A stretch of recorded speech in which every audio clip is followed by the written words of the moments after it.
Hello there, I'm Sconchulus, and this is TEPPEN Quick Take, where we give a deck one shot and see what it do. Today we are getting back to our roots. Do onions have roots? To the roots of the channel with a two-color gimmick deck, the meme being to summon Big Mr. Onion and swoosh him around the field, killing and growing until the size of the onion cannot be ignored and he overwhelms the opponent, winning the game single-handedly. Akuma is a big part of enabling this, with his hero art, Ashura's senku, triggering the Big Onion's destroy effect by moving lanes, and also protecting him to trigger his decimate and become game-winning. The combo is goofy, and black alone has all the setup necessary to do it. We have False Throne and Uncontrollable Ambition to unbrick us, getting the Fungion in the graveyard for our revives, You Don't Have the Right, and Dream of the Genma. We even have the absurdly named I Love You, Mom and Dad, to get our destruction engine going, as well as inevitability in the form of Rebel's Smirk. But it's not quite enough. If we stay in just black, we would have to do something crazy, like play other units, and make this a smaller part of our deck, rather than the point, which doesn't feel in the spirit of the big at all. So to increase the power of our Mr. Onions and nothing else, we are also playing green. This will, first of all, it does also give us some much needed consistency with 3 Dust Cloud and 1 Sibling Memory just to draw a card at neutral. But the scary thing it gives us is more SCHMOVEMENT. First, the very cool Wire Snatch. In practice, reads for 2 MP, destroy 1 random unit and give Dr. Onion +1/+2, which is huge to make his decimate happen, and wall jump is the best way to make the decimate happen. There's a certain arbitrary breakpoint on Mr. Onion's health after getting enough decimates where it basically becomes infinite, and wall jump is how you really get there.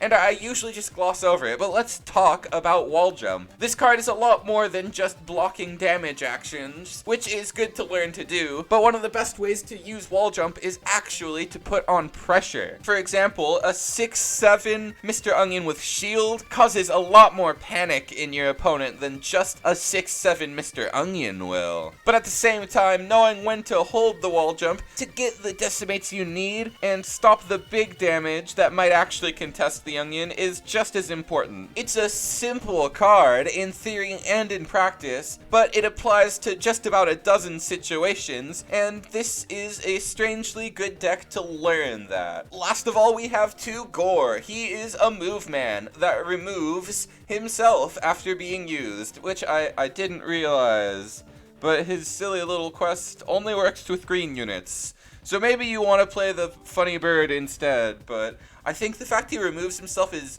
really good if you draw him earlier so he doesn't end up being a revive you get and lose the game on the spot. But the Mad Pecker is probably funnier, though I'm not totally sure yet. Here's the deck QR for you, and with all that said, let's do this! This time, we are up against Oichi, Raging Hellfist. Usually known as Dancing Dead, it's already proven to be just about the strongest form of black from the new set.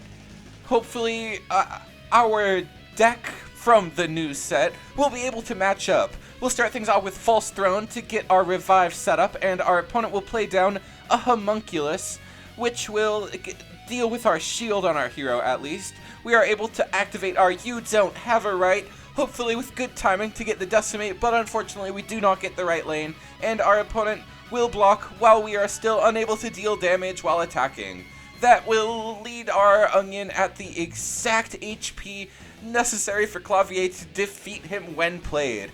Our opponent has a full board of Homunculus and their Clavier, so we will go for our Onion, unfortunately with perfect timing this time, when we would have rather just gone for the I Love You, Mom and Dad, and kept the health so we wouldn't have to use shield just to get the decimate off of Homunculus. Thankfully we do at least get the decimate, bringing him up to 4/6, and going for another destroy with Wire Snatch. This will heal him up to 610, I think, all things considered. But unfortunately, all our destroys go to the homunculuses, and our onion is easily dealt with by their Iron Maiden, mitigating all the value from our wire snatches. Thankfully, we can go for another onion, as is always the game plan, and our opponent will remove their Gavin, strangely, which gives our onion one less decimate target, I guess was their idea. We have the Ashura Senku at the ready, and we will go for it to protect our health and really get ourselves back in the game. We destroy their Brian Irons before it creates any more Ji-Young, and our opponent will destroy their Ji-Young before we can decimate it. We will go for our Rebels Smirk to really put some pressure on our opponent at this late stage in the game, and we will move one more time to another lane to fully clear our opponent's board and stop them from having any more Ascend Farter. Of course, they do have Fetish, which will not actually do any damage and will heal us in the face of our decimate. Our opponent plays down another homunculus with their defect, and they get back a Ji-Young with a defect. We will activate our Ashura Senku, destroying homunculus and healing with our decimate. At this point, the game should be in the bag. We just have to put on enough pressure to find lethal before our opponent somehow finds it out. Even their super will do nothing, and their best card, Colmios, is nothing in the face of our immense onion. We summon another onion just to put pressure on another lane, and our opponent will continue to block the bigger Mr. Onion in the bottom. They activate their Raging Hellfist on the one unit that it will make a difference on, and they will play down Birdie, getting a homunculus to the field, defeating our enhanced Killer Ball finally, and getting another block from the same Birdie on our Big Mr. Onion, and they are finally out of the game. All we have to do is play Gore, and the game is over. Here we are again, and should you play this deck? Why not? It's dead simple, and there's not a ton of depth to it, but if you're new to graveyard combo decks, this is the perfect deck to break into that type of strategy. It's super cheap with basics built into the deck.